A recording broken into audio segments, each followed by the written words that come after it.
तुम्ही जर गृहिणी असाल किंवा तुम्ही वर्क फ्रॉम होम करत असाल, तर हा व्हिडिओ तुमच्यासाठीच आहे. आपण मुली नेहमी असा विचार करतो, की घरीच आहे ना, वर्क फ्रॉम होमच आहे ना, मग कशाला व्यवस्थित राहायला हवंय?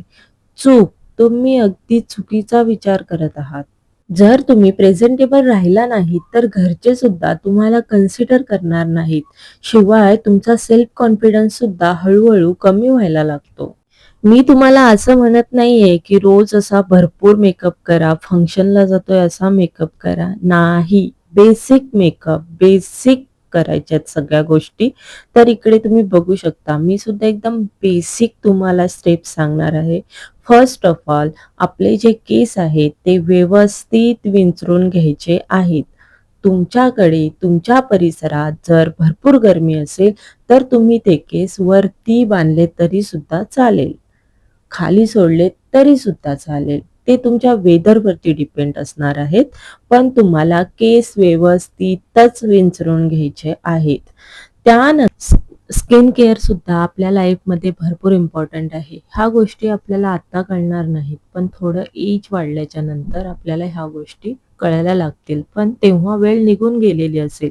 म्हणून मी रिकमेंडेड करेन, की तुम्ही आता कोणत्याही एजमध्ये असाल, तरी तुम्ही स्किन केअर स्टार्ट करा. तर इकडे तुम्ही बघू शकता मी अप्लाय करत आहे मॉइश्चरायझर. मॉइश्चरायझर हे आपल्याला स्किन स्मूथ करण्यासाठी हेल्प करते. त्याच्याने ड्रायनेस येत नाही स्किनवरती. तर तुम्ही सुद्धा एक छान कंपनीचं मॉइश्चरायझर विकत घ्या आणि ते अप्लाय करा. तर तुम्ही इकडे बघू शकता मी फेसवरती आणि माझ्या नेकवरती प्रॉपर अप्लाय केलेला आहे मॉइश्चरायझर आणि मी सेम मॉइश्चरायझर माझ्या हँडसाठी सुद्धा यूज करते.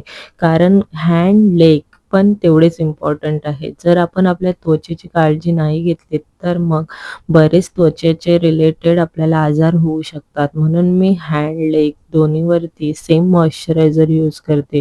तुम्ही फेस आणि हँडवरती डिफरंट मॉइश्चरायझर यूज केले तरी सुद्धा चालेल.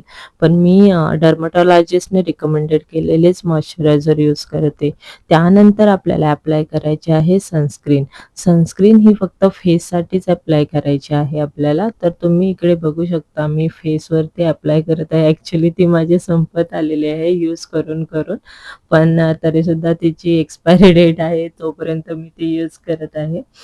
तर मी ही अप्लाय करत आहे. व्यवस्थित ती प्रॉपर अप्लाय करायचं आहे आपल्याला आणि सनस्क्रीन ही जी आहे ती आपल्याला प्रोटेक्ट करते सनरेजपासून. ॲक्चुअली घरामध्ये आता तुम्ही बोलाल सनरेज कुठून येतात? पण नाही. ही जी सनस्क्रीन आहे तिचे दुसरे सुद्धा फायदे आहेत. ही तुमची स्किन ग्लो करण्यासाठी सुद्धा हेल्प करते. सो मी इकडे सनस्क्रीन नेकवरती सुद्धा अप्लाय करत आहे. तुम्ही सुद्धा फेस, नेक दोन्हीवरती अप्लाय करा.